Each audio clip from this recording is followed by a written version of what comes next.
৬ বছর পর জনসম্মুখে আসছেন খালেদা জিয়া। বৃহস্পতিবার সশস্ত্র বাহিনী দিবসে সেনাকুঞ্জের অনুষ্ঠানে যাওয়ার কথা জানালো বিএনপি।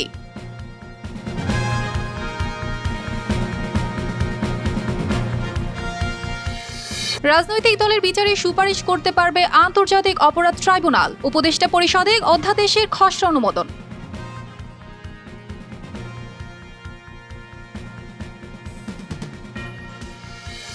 জুলাই গণহত্যার অভিযোগে মামুন জিয়া সহ ৮ পুলিশ কর্মকর্তার বিরুদ্ধে ১ মাসের মধ্যে তদন্ত শেষের নির্দেশ। পরবর্তী শুনানি ১৯ ডিসেম্বর।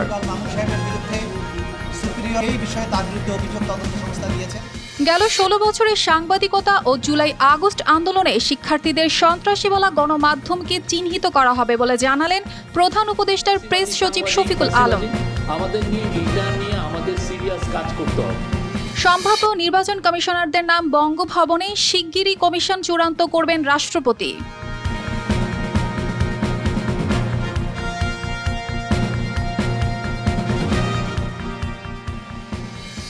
জন্মদিনের রাজনীতি চায় না বিএনপি, গুণগত পরিবর্তনই তারেক রহমানের লক্ষ্য, অনুষ্ঠান না করার নির্দেশ।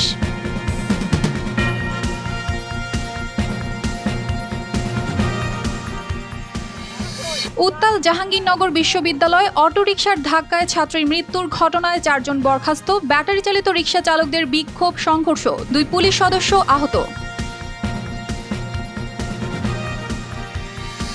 ডেঙ্গুতে একদিনে আরও ৫ মৃত্যু, হাসপাতালে ভর্তি অন্তত ১,০৩৪ জন।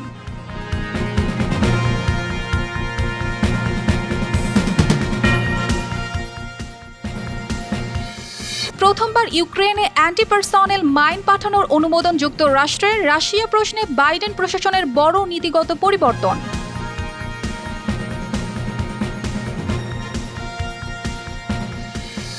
বিশ্বকাপ বাছাইয়ে আর্জেন্টিনার কষ্টার্জিত জয়, নিজের মাঠে হতাশার ড্র দিয়ে বছর শেষ করল ব্রাজিল।